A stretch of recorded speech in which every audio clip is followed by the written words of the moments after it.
I think we said 6:30 we'll start in one of our meetups, so maybe we can get started and see people are still sliding in, but it should be totally okay. All right, so quite a good turnout. Thank you everybody for coming. Truly appreciate your presence. Let me introduce myself. My name is Palash Jain. I am the founder and CEO for a company called Opswana. We started 8 months ago. It's a startup journey. Before that, I was leading Ericsson's North American cloud services arm. So I was doing a lot of cloud DevOps and reading at that time about blockchain. And then all of a sudden the blockchain wave hit almost all of us, and I think that's why we are here.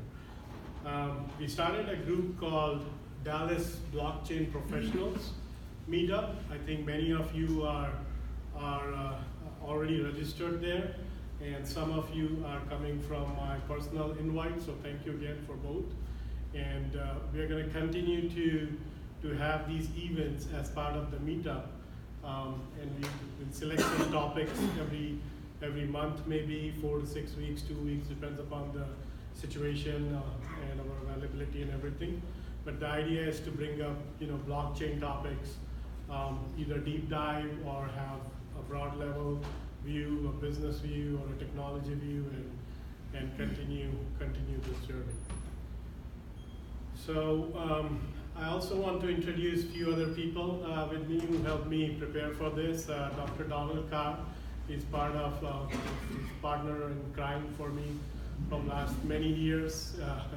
One of the phenomenal development expertise, and I rely on him on a lot of good things. So thank you, Don, for helping me out. And then we also have an honorable guest here, Mr. Kalpesh Patel. He is partner in IBM, and he is the subject matter expert for blockchain. And he and I are going to have some discussions towards the end of our meeting. Agenda for today, real quick, is like I said, introductions. I think pretty much done with those. This is our first event as part of the meetup group, so we want to keep it at a foundational level for this one. That's why we call for Blockchain 101. So if you have just read few blogs or some magazine articles or discussed, I think this is a good time. This is a good group today. We are going to go into what is blockchain, what are the fundamentals behind it. We're going to talk a little bit about crypto as well, Bitcoin, because Bitcoin was the first successful production rollout for blockchain in many ways. So it will be intertwined with what is blockchain as an example. We have come up with a good demo, a visualization for kind of what is how the blockchain looks, and as we go through the slides and then we do the demo, so it will probably help you visualize and look at an actual blockchain. And then we'll have Carl here, and then we're going to talk about what his team and what is his experience in supply chain. And I think we'll end up probably with just a couple of minutes on what Opswana is doing and what is our goal as a company, what we are doing in training and coaching for blockchain events. The door should be open. If anybody is there, please help them come in. I think there are more chairs. Sachin, if I can request you, whenever you feel the room is full, just get more chairs. So that's I think the introduction and the agenda slide. Thank you, Srini, for coming. We just got started.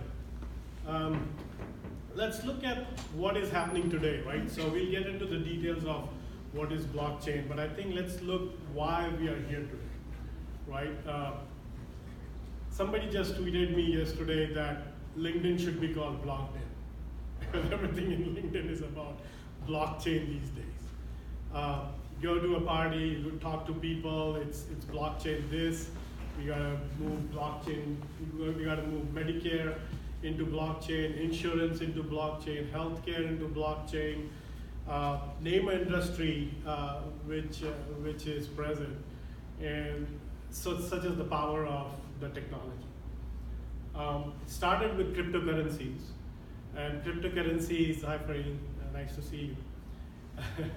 So it started with cryptocurrencies.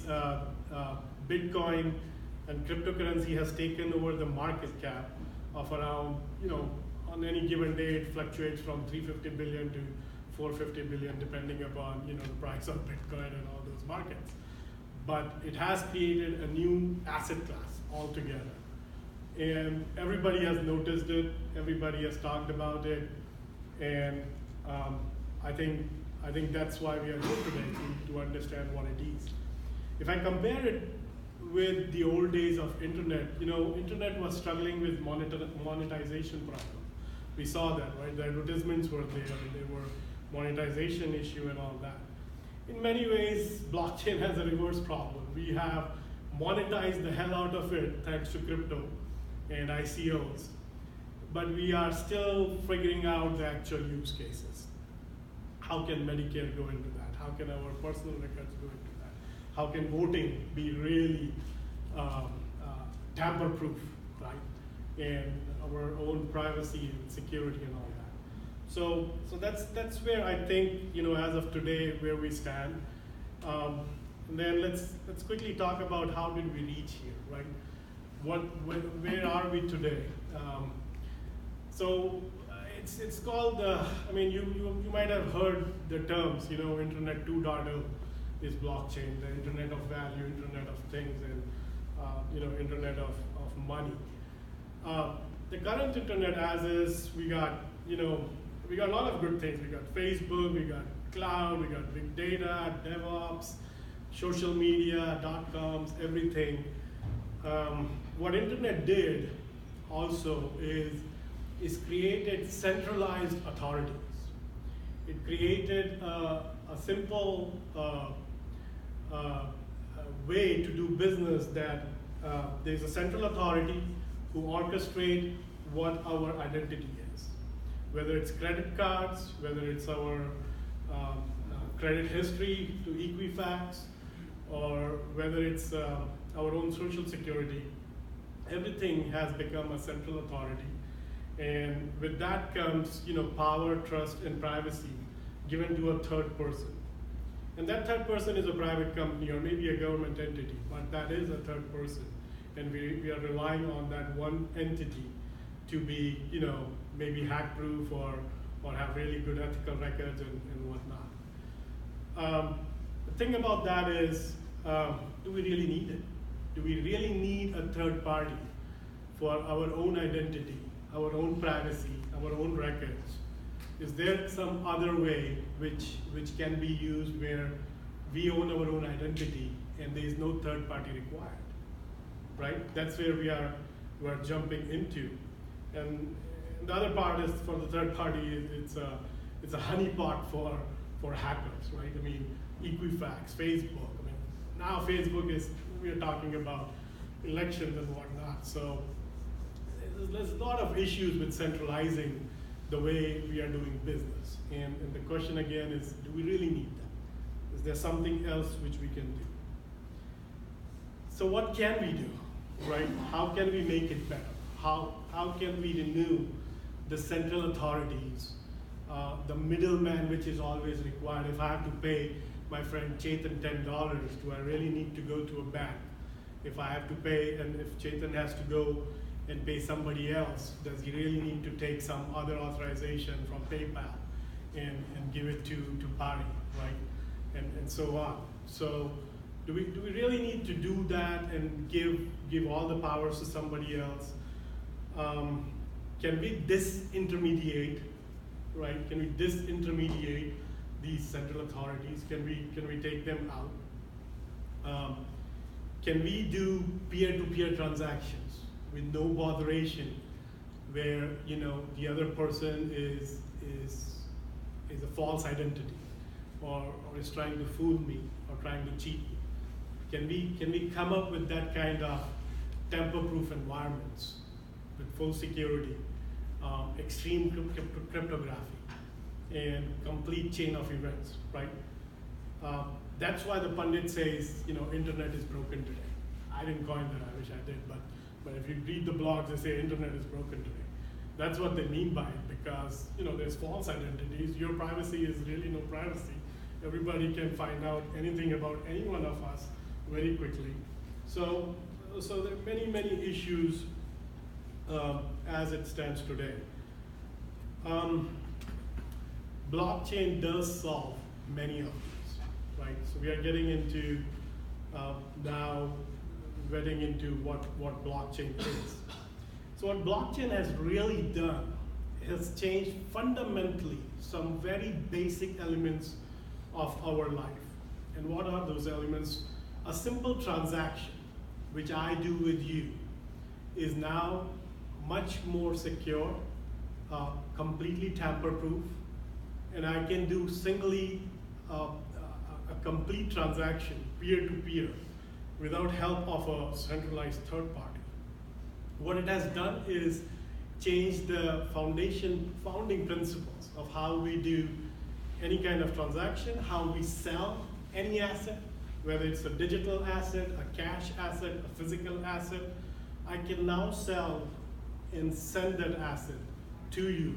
You can now buy and receive that asset from me, peer-to-peer, without any third-party authority. Now, the simple definition has a lot of meaning in it. It is $500 billion today based on this definition. And we'll get into the meaning of it. If you are new into that, then it will take some time. If you are already read, then you are probably following it very, very well. But what has happened is fundamentally, for the life of it now, we have changed the behavior of any transaction between me and you. Sell, buy, send, and receive. And it's not only cash which we do transactions. We do chat messages, we do instant messages, we do Facebook, we do emails. These are all transactions of different types. We transact with healthcare companies, we transact with pulling up our reports off the internet. These are all transactions. Different transactions, but it is all a set of transactions. And when we say that this is changing, that's why the LinkedIn card has blocked in our profile pages, right? That's how it is. It's impacting. So let's look at what is blockchain, right? So blockchain, simply said, it's a distributed ledger. A distributed ledger is a simple file which has records. And you can keep adding on a transaction into this file. It keeps constantly growing. You cannot edit or delete entry into this file. You can only add more entries. So if you erroneously send something that instead of sending $5, I send 6, the next one should be from the other person sending you 1. You cannot go back and edit that entry. It's completely secured with cryptographical encryption. These encryptions are not new. NSA, the National Security Authority for Federal USA, did all these kind of encryption right from 1996 and so on. And blockchain is just using that. All records into this file is in chronological order as they happen. They're immutable, you cannot change them, you cannot delete them, they're permanent. And then yes, there is a concept of proof of work, a consensus, where somebody still has to look after when I send something to you, where you're receiving, that it is a valid transaction. And that's called proof of work, a consensus built by the network, not by a centralized authority. We are replacing the centralized authority with an unlimited network of people, computers, mathematical algorithms, challenges, puzzles, and we have replaced that one single authority with the entire network, and we have built these puzzles in a way that it's just magical, if I can say. right? And we'll get into the details of each of these definitions. We're going to demo it as well. So we're going to spend a lot of time on each of these bullet points in the next 10 minutes. Feel free to raise your hand or something. We are keeping it at a high level, foundation level, so that everybody can follow through. And then smart contracts, right? That's a very important concept in blockchain. Essentially, that's the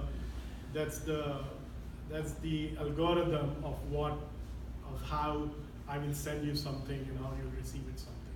Let's just leave it at that for now, and then we'll continue into this, right? So, if you're talking about blockchain and the foundations of it, we have to touch base on something called as Bitcoin. I'm sure everybody has heard about it. My kids have heard about it. The millennials and the school kids somehow have a real fascination. Every time I talk to a kid, a nephew, niece, my own kids, they happen to know what Bitcoin is or what blockchain is. I don't know why, but they have that fascination. So when Bitcoin came, 2008, a gentleman called Satoshi Nakamoto wrote a paper called Peer-to-Peer Cashless, Peer-to-Peer Electronic Cash System. This was not the first attempt for a peer-to-peer electronic cash. There were some attempts made in late 90s, but it did not go through. So this one is still sticking with us 10 years into existence, which is a big deal because the previous attempts were failed due to various reasons, and we can go into that as a side parking lot. So Bitcoin came up with a simple concept that if I need to send money to someone, I shouldn't be requesting it to come from a bank, come from a PayPal, come from any third-party authority. I should be able to send money directly from me to you.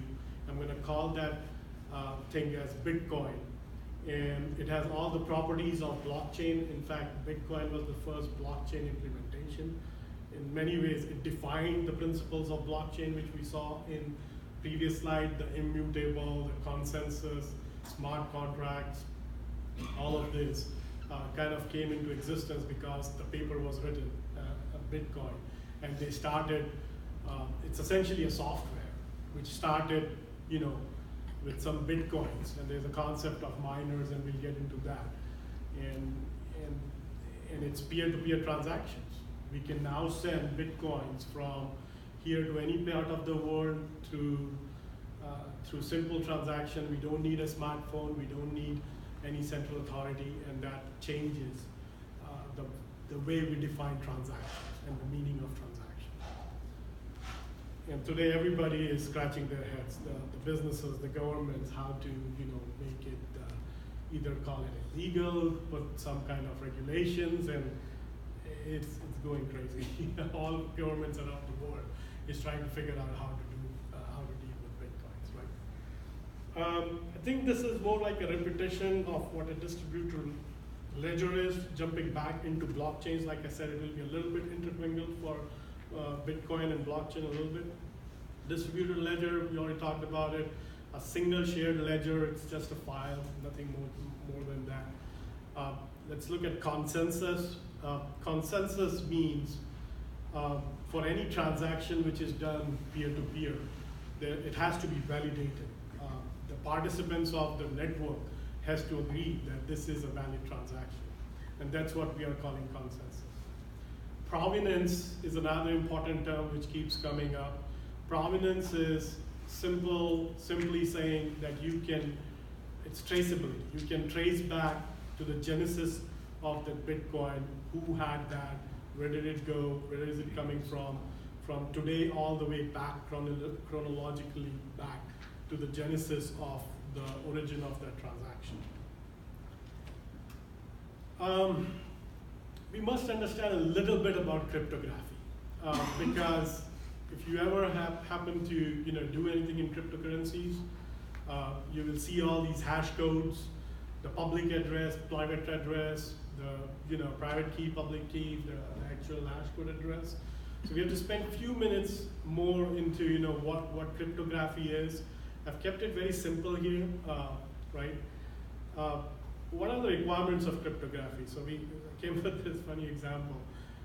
We all have interacted with kids, either we have them or we have nephews and nieces. Simplest cryptography is my yes is no, my no is yes. Figure out, Dad, what I want, right? It's hell confusing like hell when your kid says that. Luckily, the cryptography principles are much more simple, right? It's very straightforward. If I encrypt something, it will give me a hash code, and only that asset will have that hash code. It's not like my child's encryption, like yes is no, no is yes. It's much better, right? So that's requirement number one, that I should be able to encrypt some message. Second requirement is that I should be able to verify a sender. And that's very important, right? That's what we're talking about, verification, privacy, identity. I should be able to verify who the sender is, and is that the real sender, or somebody is faking the identity. Then comes the concept public key and private key. So I thought of a little simple example. Think of public key as your names. Everybody should know your name. There is no hesitation. Somebody can't fraud me if they just know my name. And private key is like your password. Very simply speaking. If you know my password, then you get all the wealth behind that password. Whether it's bitcoins, digital assets, physical assets, my will, anything. If you give away your private key in the crypto world, you have given all the assets behind it to that person. It's very simply said. So never share your private key. You can share your public key. We're going to have a demo of all these words and definitions, so probably it will sink in a little bit more. So there will be some more depth and value into it. Some more rules, right? So, like I said, cryptography is important to understand if you are talking about blockchain and cryptocurrencies, and we got to spend a few more minutes into it. From my private key, since I said it's my password, it's very easy to come to my public key. I can create a public key out of my private key. But if I give somebody my public key, I'm not revealing anything. They will not be able to come back to and get my private key. And there's some concepts of signatures and verification as well. Simply said that if I own my private key, I can send a message with a signature, and the other person looking at that signature and knowing my public key can verify that yes, this is coming from someone who owns the private key. Does it need repetition, or everybody's in sync, right? So it's public, private, and then there's a signature concept. We don't have to go everything, but it's kind of important to know there's a signature concept as well. Consensus, like we said, right? The network has to validate that this transaction is valid, and that's called consensus. It's also called as proof of work. Just some kind of words here, right? Proof of work that yes, this transaction is valid. How does Bitcoin establishes consensus? There's a group of people who, when I send Dr. Don some Bitcoins, they're called miners, and then they verify. There's a crypto challenge which is put in front of them that this transaction is valid. Whosoever solves that transaction first, that crypto challenge first, raises his hands and says to all the nodes in the world, to all the miners in the world, that yes, I have solved a crypto challenge. The rest of the miners at that point of time has a very important job. They have to verify that this transaction which the miner raised is a valid transaction, right? And that thing is called a proof of work, consensus establishment. We're going to look at it in just a minute in the demo as well. Smart contracts, like I said, let's leave it for now at a point where we say it's a very sophisticated software, which is used uh, for verifying and validating your digital asset. And the asset can be your real estate, your diamonds, your any kind of asset, right? So you can write a smart contract today on blockchain and make it a verifiable transaction, and smart contracts let you write that kind of software, which will have the algorithm of what you want to do with that blockchain, whether it's a medical blockchain or a healthcare blockchain, and whatnot. So once again, what is Bitcoin? So Bitcoin is nothing but a software. Every 10 minutes, this software pushes a challenge to all the miners across the world to verify the transactions. It essentially, let me bring this, right? So every 10 minutes, it sends a challenge to all the miners. The miners come across a race to solve this challenge. Whoever races first, solves this challenge first, gets 12.5 Bitcoins, a lot of money. The rest of the team, the rest of the miners, at that point of time has a very important job to verify that his solution to this cryptographic challenge is a valid one. Once the entire network, the majority of the network has verified that this transaction is valid and this block is valid, at that time it's added into the blockchain of Bitcoin, and the person or the computer, or the person who was successful in mining gets the mining reward. New Bitcoins are generated at that point of time. So when somebody successfully mines, at that point new Bitcoins are generated and added into his account, right? And if we just look at 4 key important things, it's a software, cryptography, miners, gaming theory, like we discussed, and then we discussed what is Bitcoin. So let's look at the demo now, right? So we are gonna actually see some of these things live. It's gonna be a lot of hash codes and whatnot, but if you are even trying to transact in this crypto world, you will end up with that. And let me see if I can put this correctly.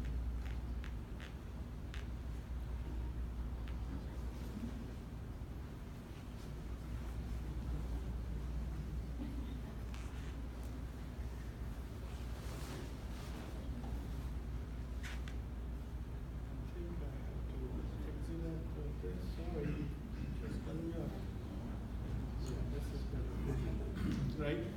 So this is our tool. Let's look at some basic principles here, like we were talking about. So what's a hash code, right? For most of you already know, but if you type in anything here, this is a test. You see the hash code, which I was saying, the message digest, changes every time I change anything in this block, right? So in this data block. If I put a space, it changes. If I delete the space, it changes. If I write anything, it's creating a new hash code, right? So like I said, my kids yes and no, no and yes, it is much better than that. It just gives you a single hash code for no matter what you put in there. So let's go to CNN.com and copy all the, in a very dirty way, copy all the text from there and put it here as a test. And look, it just created one hash code, right? So if I try to tamper with this CNN text, and if I press a delete, the hash code changed. If I put the enter back, it's the same hash code. Right? So it's a simple way of making sure that the value in this blob has not changed. Let's look at a block now. So what's a block, right? So we just added something called as block number here. We added something called as nonce, which is again another number. Block number is simple, right? It's 1, 2, 3, 4. Yeah, go ahead, Cal. Can you increase the size of the font? Just Control plus, you might be plus. able to get the size to go bigger. Control plus. Come on. This max size. Better? Yeah.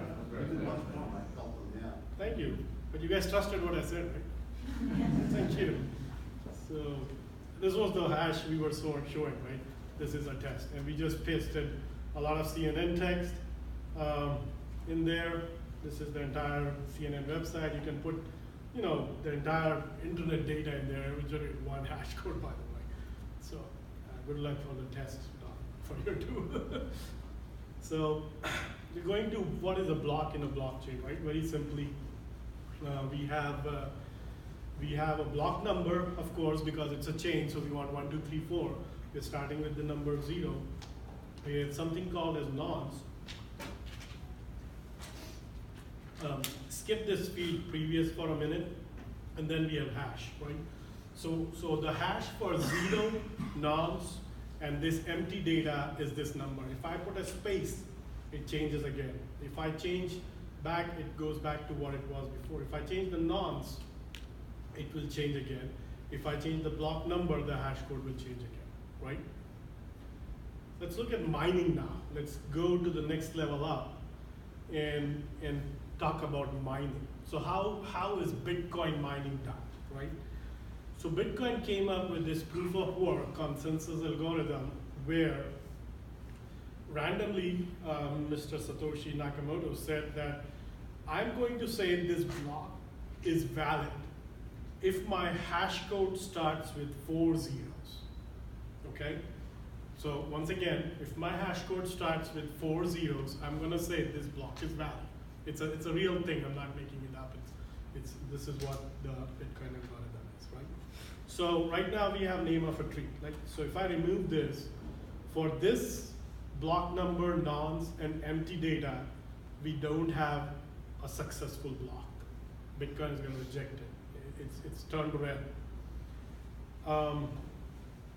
Now what I can do is, nonce is the special number. I can do 1 and see if for the empty data and block number 0, if a nonce of 1 makes it 4 zeros of hash code, right? It doesn't.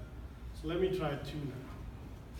Let me try 3, let me try 4, 5, 6, 7. Let me just create a button called as mine, which will try from 1 to maybe infinity or whatever it is. And then it will satisfy my condition for 4 zeros of hash. Let's click mine and wait a little bit. So it's taking its time. I did click, right? Yeah. So for the block number 0 and the data empty, we got a nonce of 11026, which has a hash code of 4 zeros. That satisfies my criteria. I'm gonna call this block is valid, right? As simple as that. So if I change the data, this is a test. This is a test for the nonce. So it's red because I mucked with the data. We talked about cryptography and the power that you cannot muck with it and all that. So it has changed. Let's do the same thing again. I can go manually and I can try 1, 2, 3. If I do manually, I will never win a Bitcoin, right? I have to use a software processing power called mining to actually generate that nonce, which will satisfy my algorithm, or my requirement rather. Here you go. So for this text, 83672 is the nonce and it satisfies my data, right? Everybody with me so far? Blockchain. It's as simple as chaining these blocks, right? So you can have 0, 1, 2, 3, 4, 5, 6, 7, 8, 9, and whatever the current Bitcoin size is like 5,000 something blocks. So, and now comes the value of previous field. I've been ignoring previous, right? So previous is essentially chain into the back block, as simple as that, right? So the hash code here for block code 0 is the previous for block code 1. The hash code for this is the hash code for block 1 is the previous for block number 2. It's a chain, so you need to refer back to the previous block. If I change anything in this block, let me try to change the A and K and maybe reverse it, or maybe change K to a capital K. Look what happens. The entire chain breaks. And that's why people say cryptocurrency is so permanent, so secure. You change a single letter, a single space, it's gonna break the entire chain. And you have to remine the entire blockchain to actually make it a valid one. So I have to mine this one because I changed. It gave me 4 zeros, great. Now this one is broken. We have to mine this one again. We have to mine this one again, and so on, right? Now let's take this. So right now we have been playing with fake data. Let's make it a little bit more interesting. Why fake data? We can send real money, right? We can create our own coin, and actually make this meaningful, make this blockchain meaningful. So now what we are saying is amount of $12.45 is sent from Jack to John. Another transaction, Harry to Sue, this, right? So we can actually make this data very valuable and have some meaning out of it. And that's what blockchain and Bitcoin is currently doing. If you look at, so I think Don called it Coin One or something, right?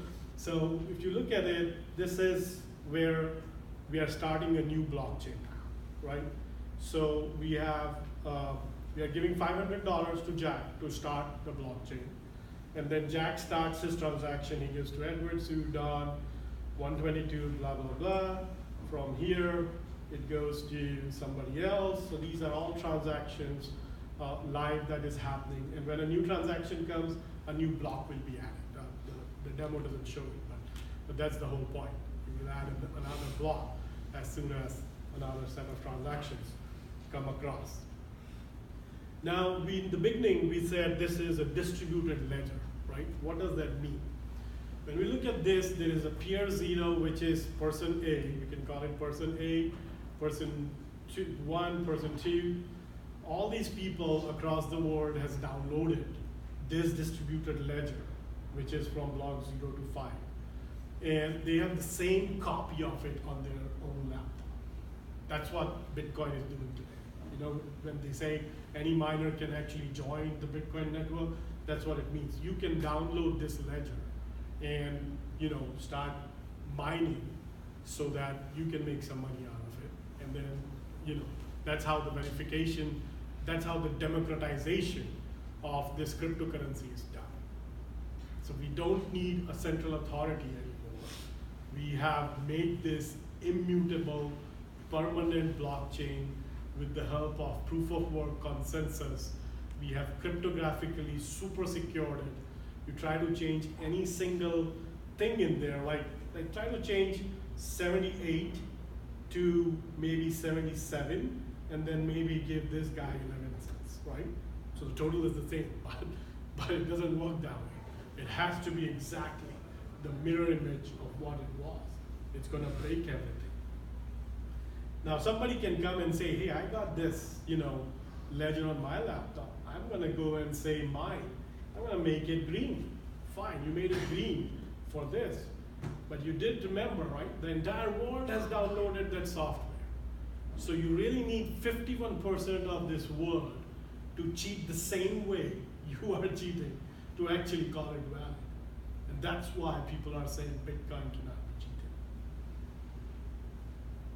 To mine today and break down Bitcoin, you probably need the entire world's electricity power times 10 or 100 or something to actually break this simple ledger. Go ahead.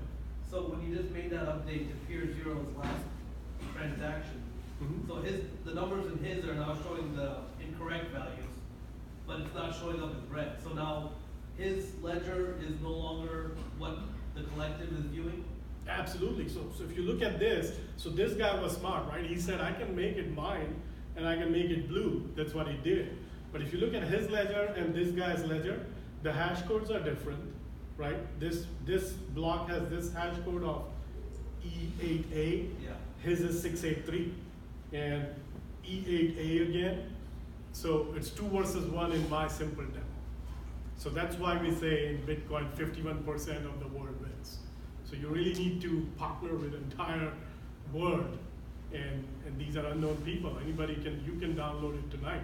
So somebody will have to, contact you and the other 51% to get to it.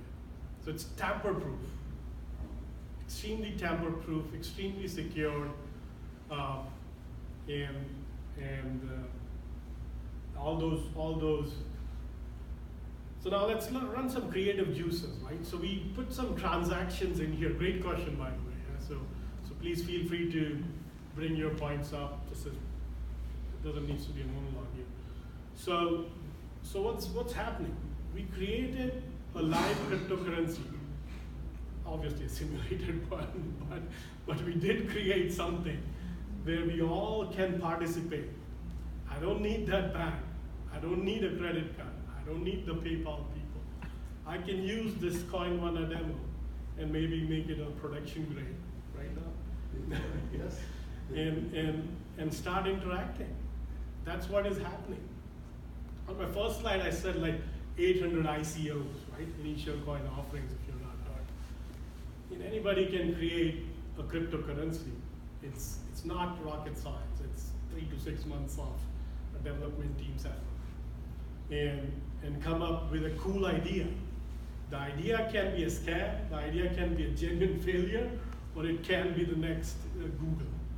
That's what is happening right now. A lot of scam is happening, a lot of genuine failures are happening, and maybe 1% of the people will become, the next Google, the next Amazon or something. But before we go there, right, so creative juices, right? We were talking about data, so we just have money here. Can I now put my real estate, my own address, my house as a property in this data block? Let me just do that, right? Let me go back to this block. And if I change this data and I put my property address in and I verify it, now my physical asset is living a digital identity on a blockchain, verified by me. Can I sell my house to you on this blockchain? Yeah, you can. Yes. That's what is happening, right? That's where the innovations and the logged in and LinkedIn and real estate and medical care and everybody is coming in and pumping in, right? Hey, we can do this. So there are, a lot of investors who have come in with real big, development teams. Let's make a real estate blockchain. Let's make a medical record blockchain and whatnot. And that's what is happening. You can come up with your innovative idea tonight and figure out if the coin economy, which is what is happening, right? The coin economy is shaking the economic power grid of this world today, because you're creating a token for your house and you're ready to sell it. Think about government, think about sales tax, think about regulations, think about authorities, how upset they are because you didn't use their title deeds. I invited my lawyer here, I don't know if he's here, but what is happening? The intermediation business is getting disintermediated all of a sudden, and it's changing the whole world. And that's why we are here for, because we heard that it's going crazy, right? So that's a little demo we prepared. Hope it makes sense. See some nods, so thank you for that. But let's continue a little bit more. No, I've got a question. Sure. You talked about distributed ledger, you talked about consensus among the nodes. Now, for some reason, if one node is not responsive, responding, so what happens to that chain? I mean, consensus is not happening in that case. So in this example, 51% is consensus. So one node out of 3 is 33%, we are still above 51%, right? It's called proof of work. And there are other consensus algorithms, much more complicated as well, because Bitcoin blockchain came with proof of work 51%. But if you look, there are a lot of challenges with that kind of concept because 51% takes a lot of electricity energy, and there are some underlying that cannot be surviving. It can only be for Bitcoin. Any other blockchain trying to come up with a simplistic 51% consensus will crush the electricity grid of the world now. So they are coming with proof of stake.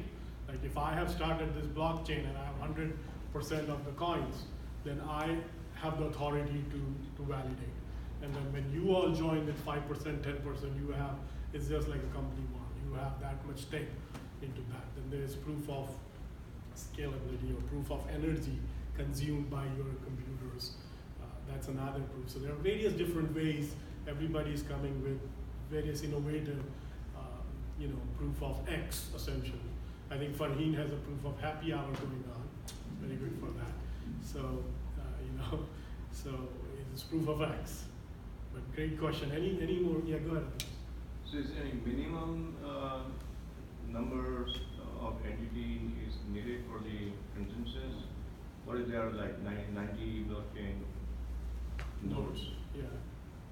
And 46 will make it 51%, right?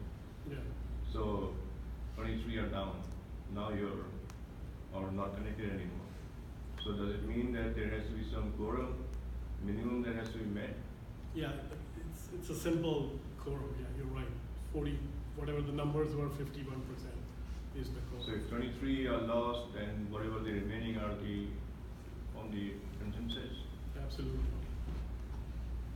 Can I add a little color to this conversation? Yeah, absolutely, Carl. I was waiting for it. Yeah, so the conversation what we're having is, anytime you think about blockchain, you gotta think two aspects of it, right? You guys can hear me all the time? Yeah. So there are public blockchain, and there are permission or private blockchain, right?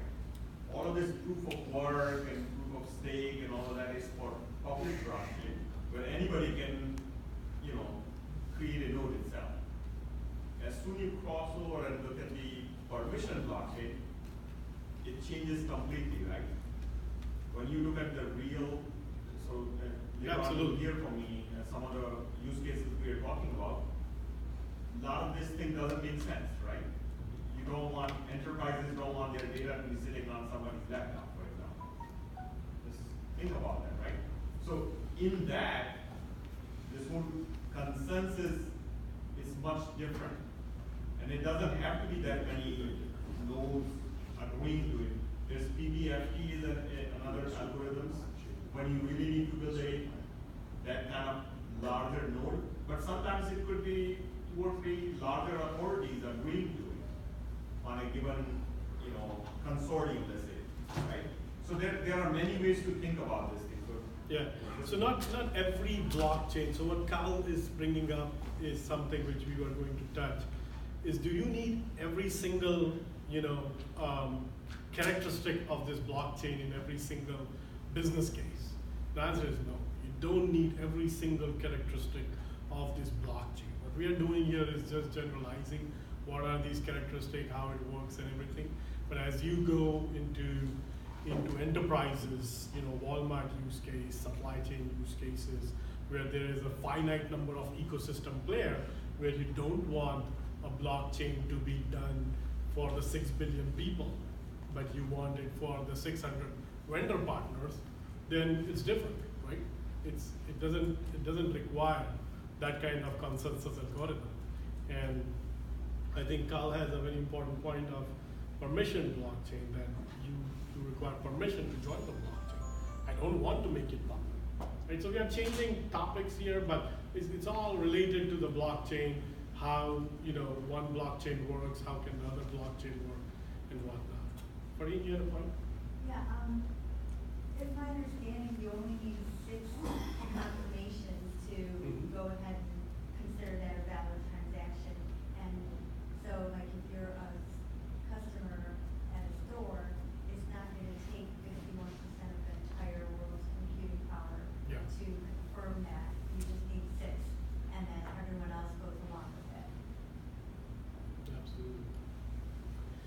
All right, so where are we? Let's go back. But this is great. Please, I mean, more interaction is more fun rather than the boring slides. You know, I think the room is awakening a little bit. So, absolutely. Carl, any more points you want to say before we jump back? Yeah, Okay. one another question, Yeah. maybe you will cover it later. Any thoughts on the regulatory requirements? Because we are talking about data, distributed, I think you know, so regulations are, at least on the public side, when these kind of things, like I said, the sales tax of it, you're creating your own currency of it. You know, how do you regulate it? Right now, you know, SEC has said that initial coin offerings for North America is almost banned. I mean, they have come back hard and said that for 12 months, do not do it. And if you want to do it, you better make SEC a very good friend. So yeah, I mean, we all are good people here. If we have a genuine use case, you know, let's hire some SEC consultants and all that. And again, I'm talking about the public blockchains where you're doing all this, right? On the private side, there is less issues of regulations because you're not bringing the crypto world or the currency world into it. So there's no good answer. I have talked to lawyers as well about it because my startup gets sometimes, you know, to talk about about ICO consulting, and that worries me sometimes as well. And, you know, what should I do? So there's no real answer. The answer is that be very visible, whatever you're doing in this space. Talk to the lawyers, talk to your CPA, and figure it out. I don't have nobody has a good answer today on regulations. Just watch out for it before you do something into it. So maybe what Cal mentioned about permission blockchain, what you touched Well, on. permission blockchain is very enterprise-ish, right? It's Enterprise-oriented. extremely enterprise-oriented. You don't need to worry about you know, the crypto world or the finance world of it. You have the use case there is different, right? So the use case is if I'm Volvo and I want to have a blockchain of all the parts, so that, you know, the old mom or I myself can just scan the code and know all the parts where they're coming from, where they're built, what was their origin, just for information, I can do that, right? That's a simple use case of very limited value, just I'm getting information. But the value increases, and we're gonna talk about supply chain in a few minutes with Carl, of how the value increases when you're using a shared level ledger in supply chain cases. It's your CapEx, OpEx, business agility. It's redefining the entire business ecosystem, redefining your partner ecosystem, redefining your system of records, your origin of truth for the data. It's now sitting in a blockchain rather than some, you know, MySQL database in, you know, partner A, Oracle in partner B. I use SAP because I'm very big, and you know, it's very differentiated. Go ahead, Carl. So, anybody interested in those whole government side or the regulations and rules on what's happening? On actually February 14th, there was a congressional hearing, and there were testimony given by 5 individuals at the Congress. And the whole thing is sitting at YouTube, right? This 2.5, almost 95 minutes or so. Yeah. So skip first 45 minutes and start watch them. There's a lot, you can see where U.S. government's mindset is at from that, right? Now, Dubai has already declared that they're going to do it because it's easy to do in that country. Here, it's more of a open, democratic way of getting there, and we feel, so IBM was there, J.V. Ranga, who's my boss, was there. One of the large companies that I worked with, Walmart, their food safety executive was there, and I worked with him on a weekly basis. And they give testimonies there. And there were three other people. So you can see where the mindset is at. So those things are coming. But I think it'll maybe 18 months or so from my personal opinion. Hong Kong, Dubai are very friendly places. Singapore is very friendly place. Cayman Islands, I don't know if it's friendly or they just let anything to be done there, but extremely friendly. US is still figuring it out. India and Pakistan, they have kind of blocked crypto wallets connecting to the banks.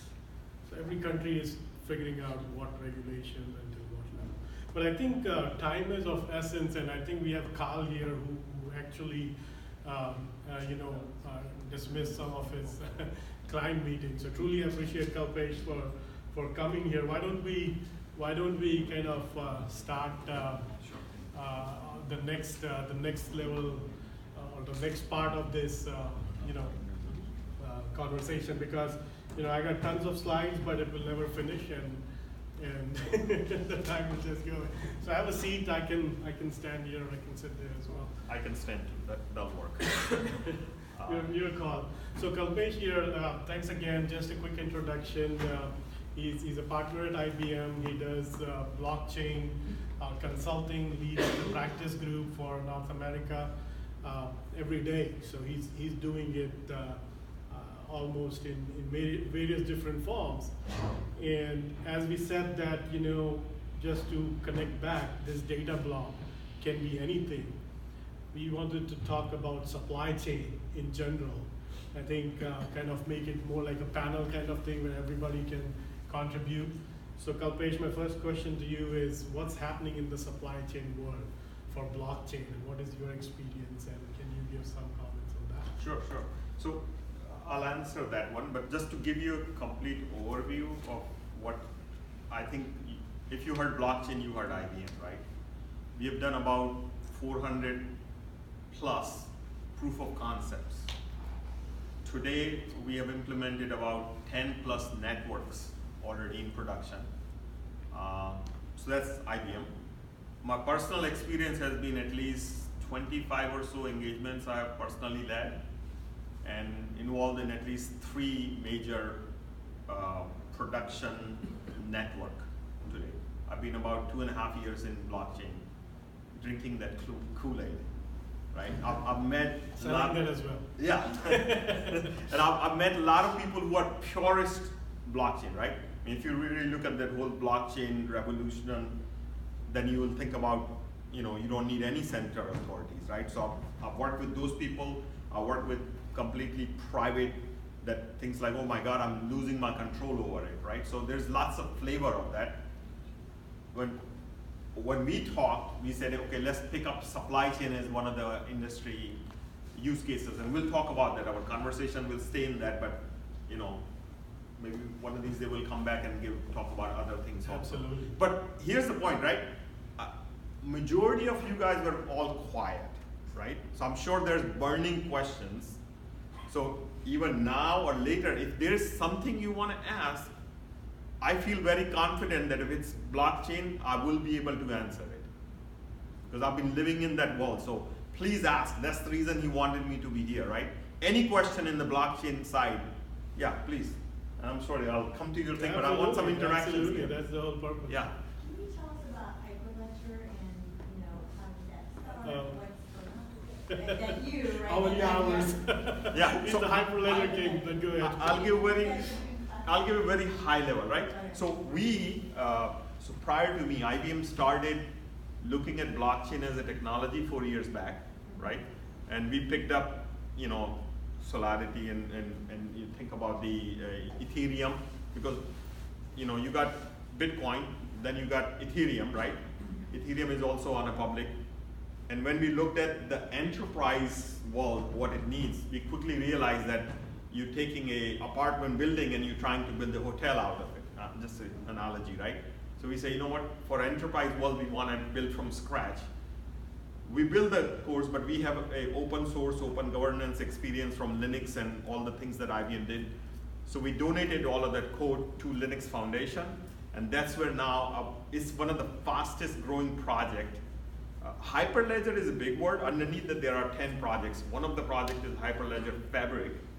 That's where IBM donated almost 80% of that code that sits, but now there are 120 companies are collaborating. So a lot of people can say I am open source, Hyperledger is open source, open governance also, an open standard. It's all three combination. So now having said that, what it allows you, it provides that technology that we strongly feel that all of the enterprises need to create blockchain use cases. So anybody can download, right? It's free for everybody. Any other quick question before I go back to supply chain here? All right. So your question was why blockchain in supply chain, right? Yeah, I mean, why, and then what have you seen in the supply chain? Sure. With So- your experience, right? Yeah. So world runs with supply chain, right? I mean, we all know any things you see here. I didn't do it. We can actually turn the lights on now, right?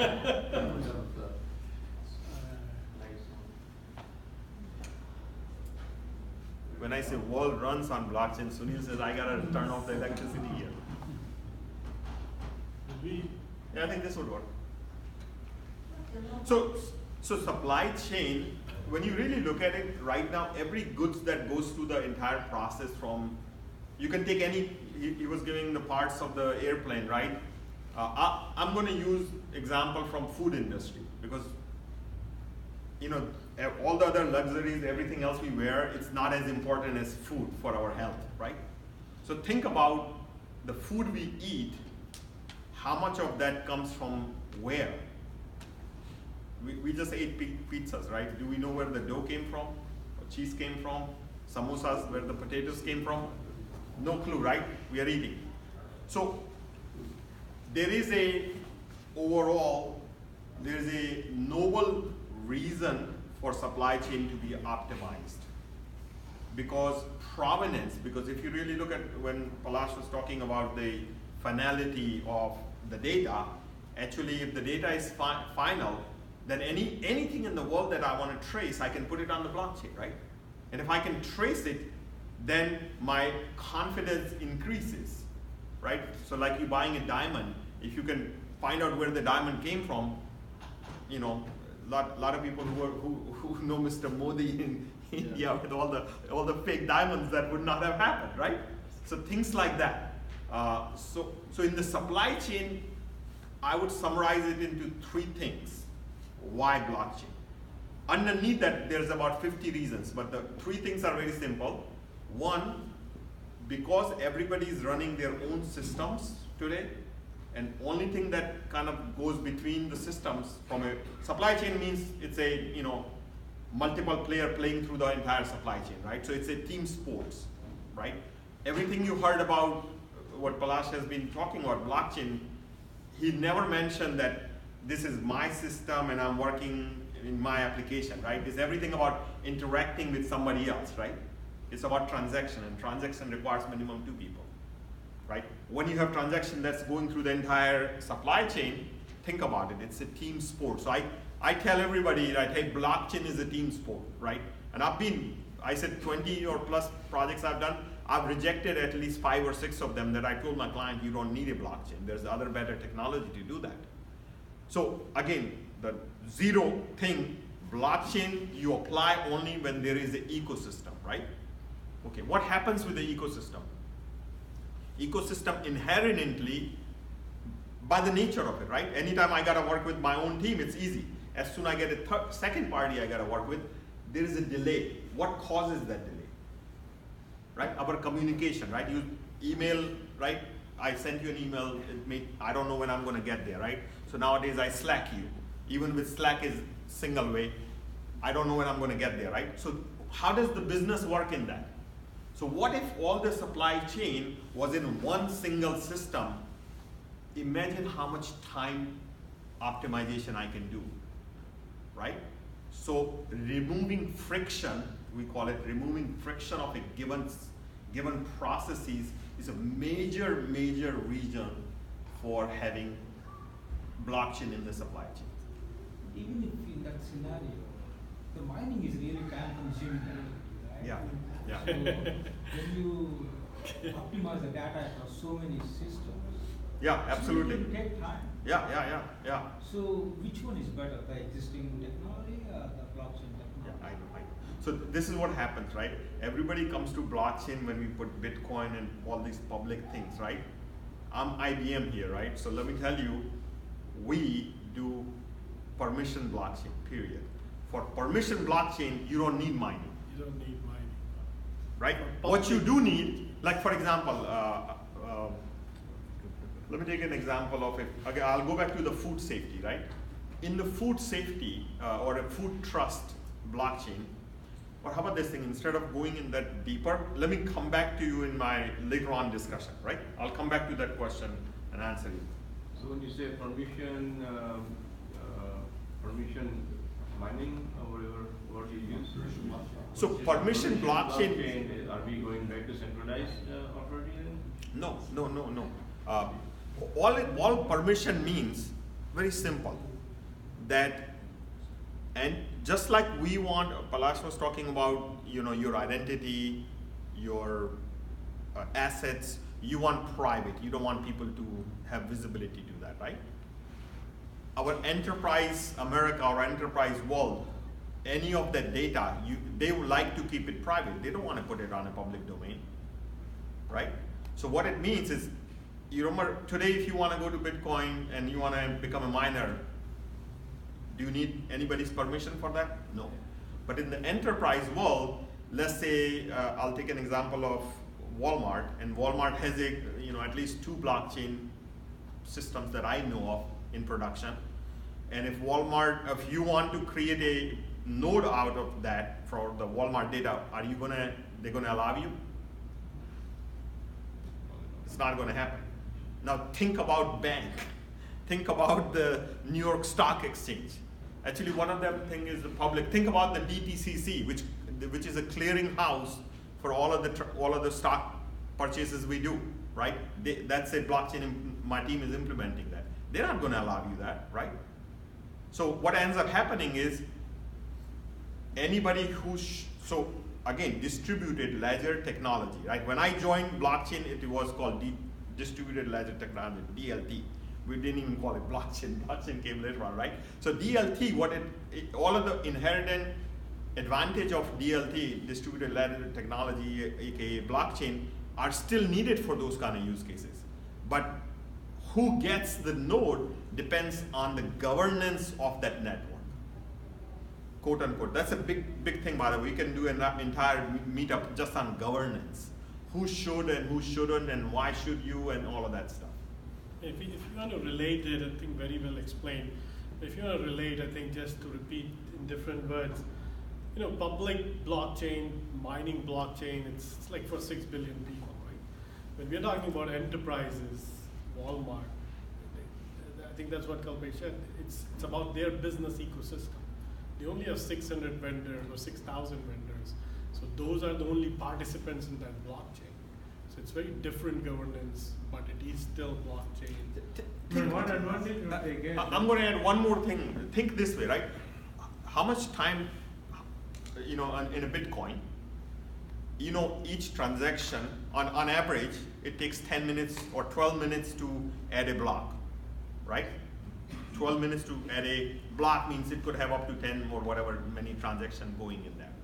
So now you do a transaction with Bitcoin network, even though its average is 12 minutes or 10 minutes, but sometimes it could be a day, sometimes it could happen in a minute, depending on the miner grabbing your transaction and wrapping it up in the block and winning that thing, and then everybody's validating it. Can you run your business that way? No, you cannot, right? You need sub-millisecond, right? Immediate transaction. Right? So when you look at the performance optimization, there are many. I look at about 10 different parameters for those implementation, but one of the biggest one is number of node on your network. So when I'm consulting with my client, is other way around to say, do the minimum. What does blockchain do at the end of the day in the business world, right? Information technology, when you look at internet, provided information at our fingertip, right? But guess what, as he was saying, it's broken. Why is it broken? Because we don't trust it. Can you trust anything on the internet right now? What if everything was on blockchain? Will you trust it? Right? That's it. So in a most simplest way, like Sunil, when you're looking at your electrical usage or whatever, anybody who's a business person here, whatever you might be doing in the blockchain, if you need that trust factor or trust protocol, then blockchain you can apply. That's what is giving at the end of the day. Then you roll back and say, okay, for me to get the trust in any given business transaction, how many participants do I need? I don't need the entire world for it. I need a limited, so here's the thing, on the food trust network that we are working, I've got Walmart, I've got Kroger, they're competition, right? But just because, and let's say I'm working on another 3-4 retailers, they don't want me to give them their name, but you got Walmart, you got Sam's, which is the same company, other big retailers like that, I won't give their name, they're also working with us, right? Think about if those 2 or 3 major players participating, would you trust them? Answer is yes, right? If the two fierce competition is on the same network, then you don't need the smaller players to be in that. So we don't even need 6,000. Maybe 20 participant of that ecosystem provides that trust, and that's good enough. So now I can go and scale and provide that performance. You got the answer? Okay. How many working blockchains are there in private ledgers? Oh, that's what I was trying to say earlier, that my team or us as IBM have done 400 plus proof of concepts, right? 12 or so network in production. So I'll answer it differently. Over next 5 years, I see hundreds of network, So, hundreds of which blockchain. are working right now? IBM is involved in 12, but the world is probably has, maybe 100 of them. But what I see in the world, on the enterprise alone, we see hundreds of these things because they will be special. So you'll have chain of chain, and if you're interested in Hyperledger, look at a technology called Quilt. It's like the quilt we put it on. That's the technology is going to enable the interoperability between different blockchains. But you had a question, a basic one, you want to ask that, or? No, I mean, are the enterprise willing to put those compute resources into blockchain rather than being a centralized authority for even private ledgers? What I mean. And secondly, if the chain is like, you're talking about 600 vendors or less vendors, right? Do you really need this chain? Because if you have a blockchain which so many different players are there, that makes sense. So for a small network, do you really need to have this chain? What real value? This is the perfect lead into what the question he was asking me, right? So why in supply chain blockchain? And I'll use that to answer your question, right? Think about, so we looked at, I'm going to talk about Marks as a use case. Yeah, absolutely. If you don't mind, right? Yeah. So Mark, do you guys, how many of you know what Mark is a company? No, Mark's that's the grocery store in Ohio? Logistic transportation. logistic transport. There's a couple Marks, right? So maybe I'm pronouncing it wrong, right? Marks, yeah. Famous boat, didn't that So- say, remember you got the boat hijacked, they made the movie? Yeah, yeah. So they are the biggest container shipper in the world, Yeah. right? And when we were working with them, one fact that they told us, everything you see around us, anytime you see, 80% of those products have gone through shipment, sea shipment. That's a big number. Everything you see, it has gone through, so think about the price getting added if there is any inefficiency in that process, right? And now that's a big part of supply chain, right? Because you know what, when you look at all the port authorities, not just one, so many other ports that it has to go through, right? When you look at all of the duty, in and out, both kind of things, right? When you look at all the immigration process that needs to happen, when you talk about all the taxations, anybody has done with multi-country, all of that stuff, without going into details, we feel there's about 400 parties across the world. If we can all get them to agree, we can put entire container business in blockchain. And if we do that, my numbers tells me a big ship with all the large container ship. Have you seen a lot of movies, all the villain goes and they play all the wonderful stuff in those shipyards and all that? Per ship, savings is about $4.5 billion. That's the number, right? Your eyes lit up. So we are looking, right? Annual number per ship? Huh? That's an annual number per ship? Per ship, per travel, Per trip? per travel, Okay. right? That's a lot of optimization. You know why? Because everybody is asking for paper, right? Anybody, have you done any public sector stuff, right? You go to, everything has to be paper.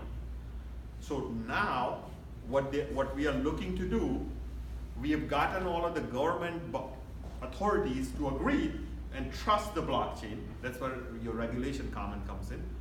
To say, okay, all right, I trust the blockchain because you approved me. So if your paperwork goes through blockchain, I'm willing to do the digital version of it. What did you just do? I think earlier I was talking to say, if 10 people are trying to work together, all of the delays caused because it's paperwork, somebody signs it, somebody reads it, somebody enters it, it's all of that thing you can reduce, right? You know how much capital sits in the blockchain because people are not getting that capital? In all these banks, like when you transfer money and it sits, because think about it, right? A good is sitting at the port for 10 days, right? Because it hasn't cleared the custom. You know, your shoes, everything is coming through the ship. A lot of cost being incurred because of that. So they feel like it's that money on a yearly basis in trillions of dollars. So I just gave you two reasons, right? Time, delay, you can speed up things, because you remember before you used to, you know, some of us are still used to write letters. Now we do emails, and now soon we're doing all the slacking or messaging, right? That's what's gonna happen in business. We feel that business run that way, they don't. There's still like multiple overnight delays. So blockchain in the supply chain will solve that problem, number one. But how do you translate that to real revenue? Is all the capital stuck. I mean, I've had business consulting with the clients. We have looked at freeing up millions of dollars, right? IBM alone, we have our own global financing, good one. Global financing, we reduce the dispute resolution because, you know, anytime you got supply chain, there are disputes happening. They say, okay, you sent me this, but they say, no, I've received only this much. Then your phone calls are happening, it takes 40 days. And what happens during those 40 days? That things just sits. And what happens with the payment? The payment is sitting in the bank. So what's happened? Your money is hostage, your goods are hostage, your money is hostage. What if you just free that up? We reduce that from whatever 40 days to 10 days, we are saving about $30 million on a monthly basis. Is there any use case for oil industry for this? Anywhere, everywhere. There's not a single industry that you cannot apply blockchain to. I heard this avocado story where there's and maybe you know about this because I've been Yes. involved with it, where there was a bad avocado and trying to figure out 400 what million, farm it came 4 from. Was billion. that you that told that story? I don't remember, but yeah, it's a $4 billion or $40 billion lost because of one avocado or a spinach bag. Something in billions of dollars, Yeah. because you're not able to trace which avocado comes from which lot, comes from which farming, But and they the entire actually did that. provenance. They actually did that recently. It was like Yeah, the 6 Walmart cents. use case, which we plan to have, but now We're absolutely. going over, that's fine. So in the supply chain, we got the time, you got the capital release, and the third thing is all about, so that's the future, and that's where anybody with entrepreneur spirit here, you should look at. Because these other tools, the company is gonna keep it with them, right? Right? But think about this third area, I would just say general purpose area. Is any of you data scientists sitting here or anybody is interested in that space? Predictability, right? So for example, weather predicts also, right? Given temperature, there's some goods gonna get sold or less sold. If you knew what got sold on your store, what if you can trigger to the manufacturer some forecast to say, you know what, we need this thing, right? And a lot of time when you go to any stores, a lot of the goods sitting in their warehouses, it's not selling, and there few items are selling. So there's a lot of optimization of that thing is sitting also. So So these are the three main category, right? So when I say Mark, or whatever, I'm not pronouncing it right, the container business, they are working on the first and second. They are looking to digitize a lot of that paper and also getting everybody on a single platform. So what IBM and Merck has done, they've opened up their own joint venture. So it's not owned by IBM or Merck, it's jointly owned, and it was announced only 2 months back, and they're looking to, I'm involved in onboarding all sorts of port authorities, etc. on that. It's in production, basically. We have limited availability. So I think let's change it a little bit, the same question on the same term, right? If it's so good, so easy, why is not everybody doing it? What is the current state challenges in technology and businesses as it stands today? Is it only like 100,000 transactions per minute, per second, which Hyperledger Fabric can do right now? Can live transactions like a credit card go on the ledger today? Or is it business ecosystem of agreeing with the partners coming onto that? Can we talk a little bit about challenges as well? Because it cannot be so good that everybody's there tomorrow, right? Correct. What is the state? Before going to that, I got a question. So is Stellar is from IBM supporting Stellar Lumens? I don't know. No, Stellar Lumens is totally separate, I think. Yeah. It's an ICO and a public chain. And my second question is there are a couple of products right now coming in blockchain, like ShipChain is one of the things which is trying to solve these supply chain. Mm-hmm. And so the solutions what IBM is trying to provide is different to that, or how is it? No, IBM is not doing anything different to that. It means one of these days I can come to this meetup and provide you IBM's point of view. But at a high level, look, we put our deepest technology in open space, right? It's all open. We want the innovation to happen because we truly believe blockchain will solve a lot of our problems. And not just money-making thing, IBM truly believes in the social good also. So, no, we want all the innovation to happen, absolutely. I think your question, is, yes, IBM is a company. They are Hyperledger Fabric-based solution. Yeah, there are many other solutions which are coming up. I think you mentioned Stellar Lumens, or you can do. So there are different value chain solutions, innovative solutions, which will compete with IBM as well. But they are one of the leaders. IBM is trying to provide solution for a number of things, not targeting only supply chain. No, Correct. absolutely. That's what I meant by. We just took a topic because we wanted to have at least one focus. Otherwise, we'll be talking energy and automotive and so forth.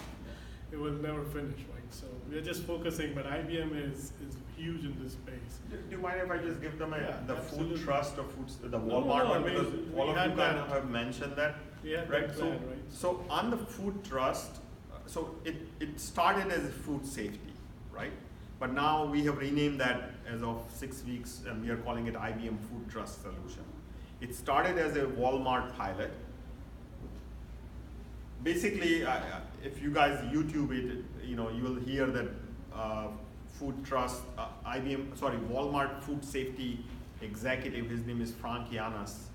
By the way, I love that guy. I mean, he has the clear vision. One of you were. Yeah, Don has been. So the Walmart has a real clear thinking behind how can you apply this technology for greater good of the society, and everything else comes. So what they are looking is traceability of every food item from farm to fork. Every food item. That's their vision. And when they came that vision to IBM, and then they very quickly realized that if Walmart did that, then their competition would not participate. So they go like, okay, IBM, you do it. And we did the pilots, and last May is when I think our both, CEOs and they got together and we agreed on doing that. Since then, we have gotten that system in production.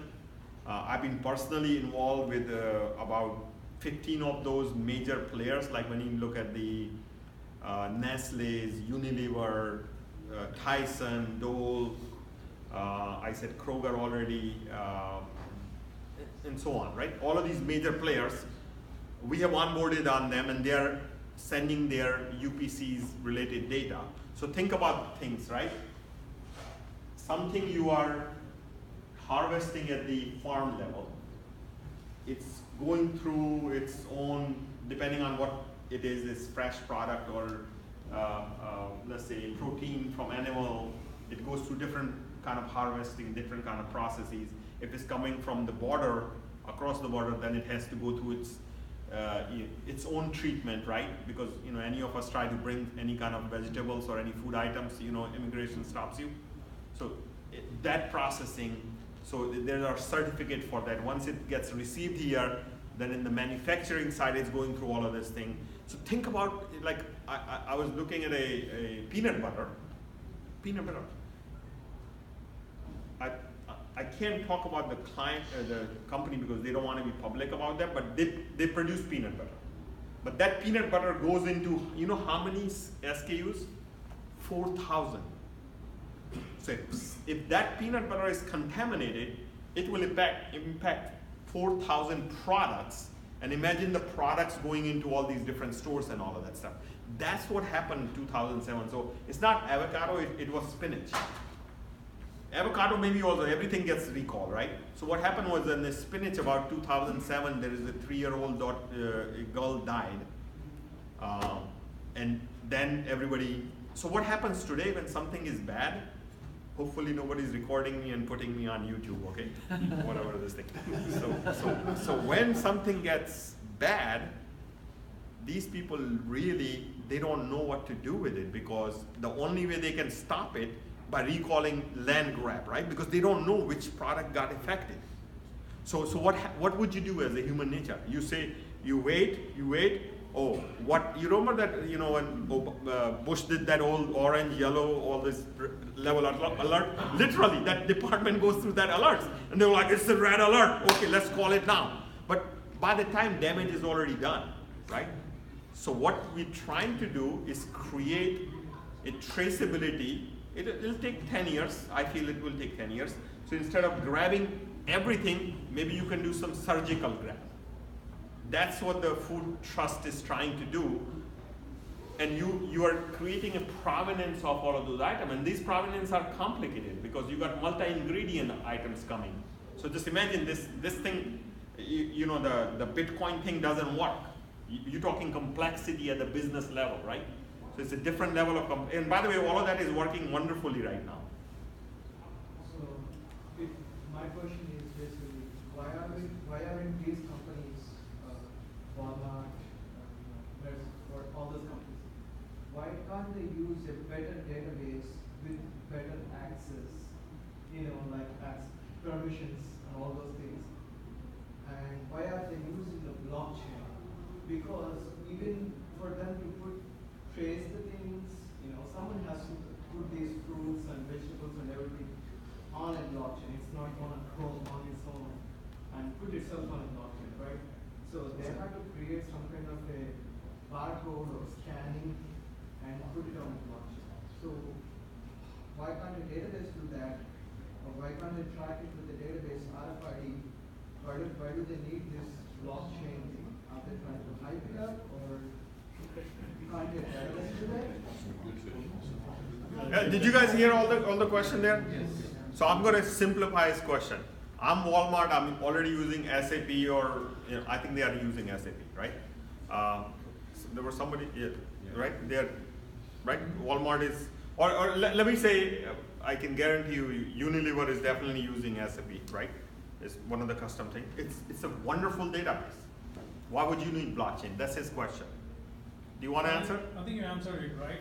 No, but answer him. Yeah, Oh, he's from SAP. He works for SAP. So. No, the fact is that the product is moving through several different entities. So there's not one entity where you can put everything in a database. And having this kind of a distributed, it's kind of database. It's a distributed. Arun to check out, please. Arun to check out, please. Are we done? Yeah. 5 more minutes maybe, so let's try to wrap up. So I think what he's saying, the best database you're talking about, or forget database, the entire system is represented right here, and he's saying you need it. So follow after him. You need blockchain because all of those databases is a single sport, right? You playing like racquetball by you and your friend, and that's a football. Blockchain provides you as a team sports, and you can play together. Let me help, right? So don't worry about the buzzword blockchain. Screw that for a minute. You'll end up with the properties of blockchain. What we learned. You will end up with distributed ledger. You can try to build it with your MySQL. Good luck, because you have to bring the same properties. You will have to have provenance. You have to have the distributed nature. You have to have traceability.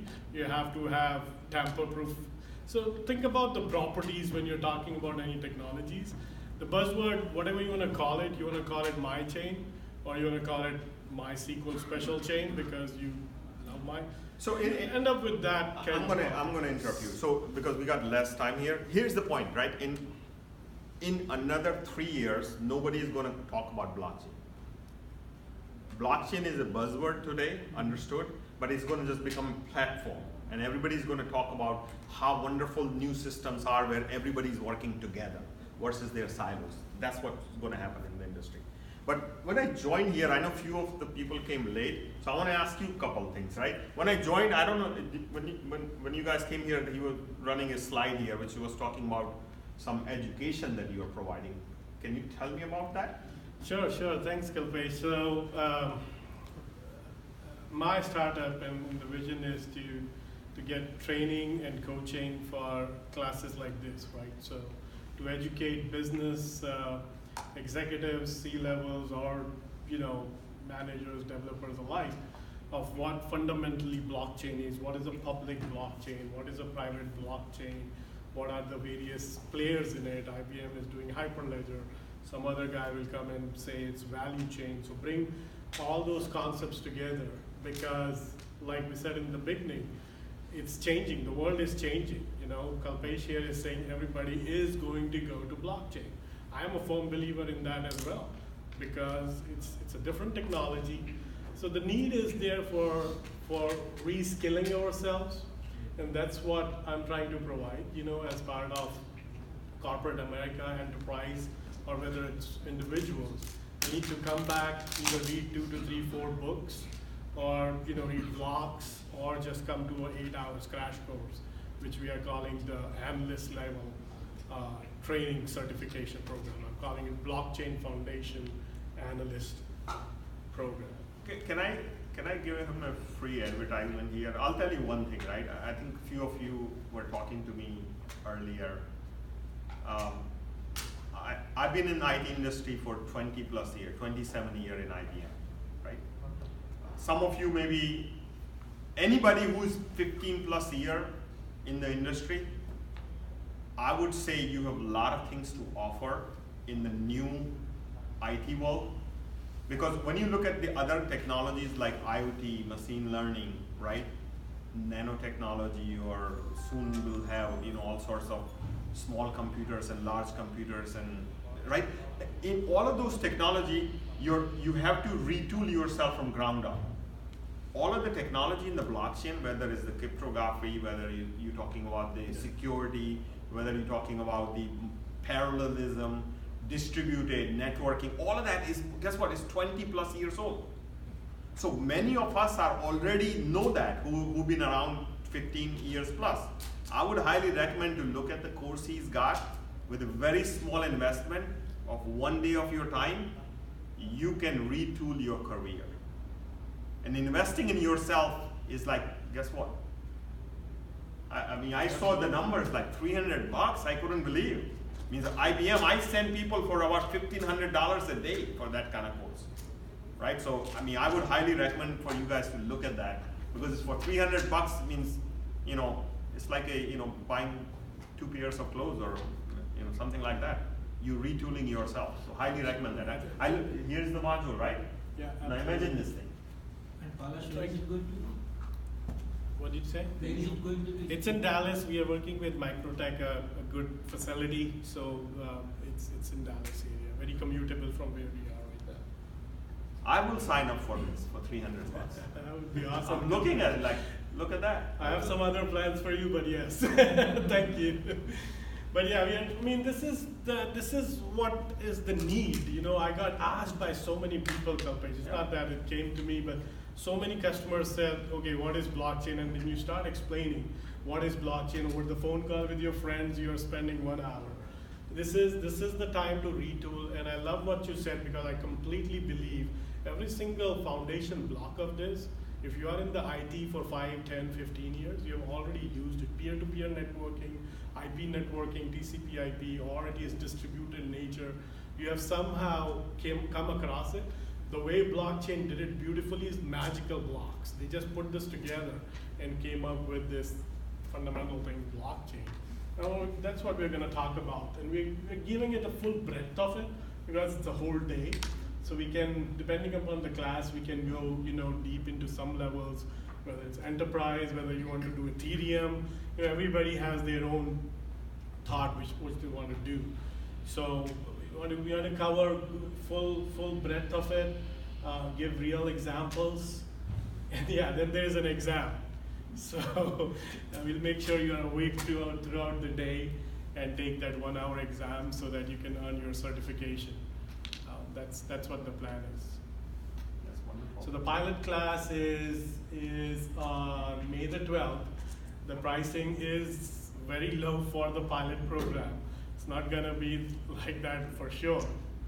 8 hours, like online courses, if you look, they are charging, good online courses are charging $1,400 for 8 hours of online coaching. This is in person with someone who has done a lot of blockchain.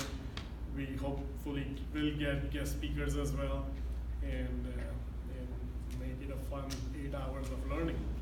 Palash, is there any prerequisite? Is coding involved?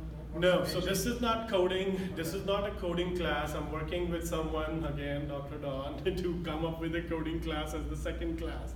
But right now, this is for business managers, business owners, business analysts, you know, people like in this room, to go and spend quality 8 hours straight, talk about all these things which Kalpesh said and I said, why mining in public, why not in enterprise, why public, why private, hybrid, how can you have multiple blockchains, regulations specifically, because it's an important factor depending upon which area of blockchain you're going.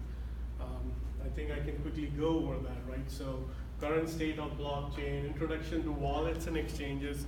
People are still new in the Bitcoin world, just understanding what is the concept of wallet, what is the concept of an exchange, why ICOs are coming up, and why there are scams, why there are failures, you know, who are the top players. And again, spending quality time on the use cases. What can we use in our daily life? The idea is so that you can go back to your manager, boss, peer, and go back out of this class with a possibility of ideation of a proof of concept in your peer network of office. You can talk to Kalpesh then after this class in depth. Right now you might hesitate. You can talk to me after in depth. You won't walk away talking about blockchain after this class. It's analyst level. In 8 hours, you will be able to understand every term it has, the concepts, and hopefully come. See, I'll say one thing, right? Hopefully make $10 million idea. Yeah, so that's what I'm going. So don't walk away from here that two of us are saying everything is going to be blockchain. Anywhere that you're looking transactional system, so like some of the credit card companies, I've worked with all of the 4 major credit card companies that you know in North America. I worked with 3 of them, right? And guess what? They are all taking blockchain in the biggest way. However, it's not for your credit card transaction, which needs to be in, you know, millions of transactions per second, right? That's not what the use case is. So I want you to not walk away and say everything is going to be blockchain. That's what these 2 guys were talking about, right? But guess what? Everything else will be blockchain for sure. I'm banking on that. Because when you really look at it, 15 years back, if somebody told you everything is going to be internet, did you believe it? We are here today, and guess what? Internet is broken. It needs that trust protocol, so everything is. So just like this, when I was talking to a friend of mine, and I've done some like home, you know, people say like, oh, Kalpesh, talk about it. So I did spend. And I encourage him to say, go back to your job. And every one of us have an ecosystem that we work with at our work. Nobody works by itself, right? But we don't think that way. So it's like getting a new kind of goggles and say, okay, there is an ecosystem. And what he did, he went back and he proposed something, and guess what? Now he's like, hey, I'm getting all the executive attention now. They're coming and asking me. So this class will provide you at least that foundational learning that you can take any problem and say, okay, can I apply? If it's an ecosystem, then blockchain applies. If it's internally to your system, it's not going to apply. At least you will get that thing from this class, and you will be able to build up those kind of proposal and answer your executives' questions on why and why not kind of thing. Great, I think that's about it. Do sign up, seating is limited. We are not gonna do this kind of pricing forever for sure. But it's limited seating, so see if you can make it. What else? Anything else?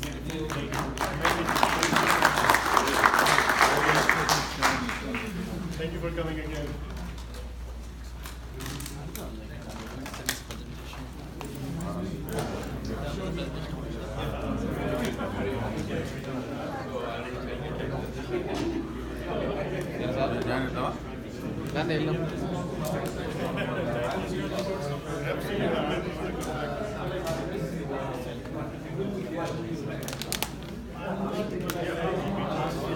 Yeah, absolutely. So just go to my website, oxwana.com.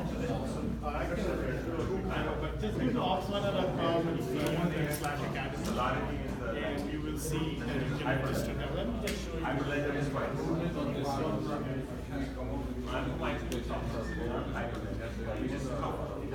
Right. It's like you see my computer, like right now we are doing.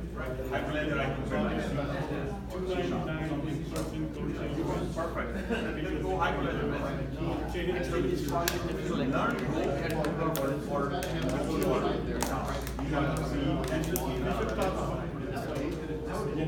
Say Hyperledger. Nothing else you can provide you developer is free course.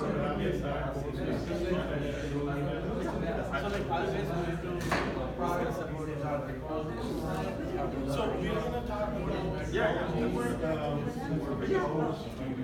I need their practice. Blockchain services. the comparisons, technologies. You can look me up in LinkedIn on Patel, J. Patel.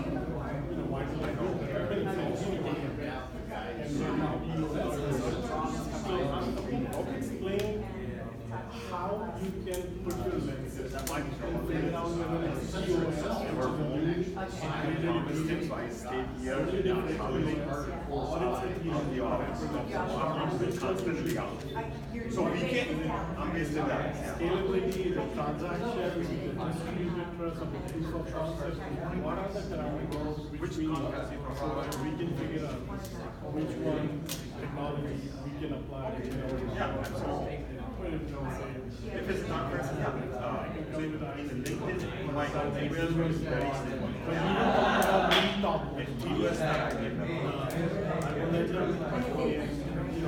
So LinkedIn count, there's only one that I need. Ripple is the one which has gotten first contract. It's not, they are moving to. So Ripple started saying blockchain, but they did not really blockchain, so they failed. Now they have come publicly and said that we're going to come to either Ethereum or Hyperledger. They're doing yes, let's do it. So that's the reason. So Ripple came back to the people, said, okay, fine, we're going to go and How are you? discussions. Norma, nice to meet you. I'm Farheen. I'm Farheen Ali, yeah. And I'm from Frisco, and I have a meetup there where I met Valesh and he invited me down. So, yeah. Norma. Yeah. He was saying I should meet his wife. You're not his wife. No. Oh, okay. And what do you do? I'm his wife. Oh, okay. I'm a computer engineer. And he's a computer engineer. My profession is electrical engineering and his education is, and I have a neurofeedback practice and I do blockchain. Yes, because I was listening to your education and I was kids and something related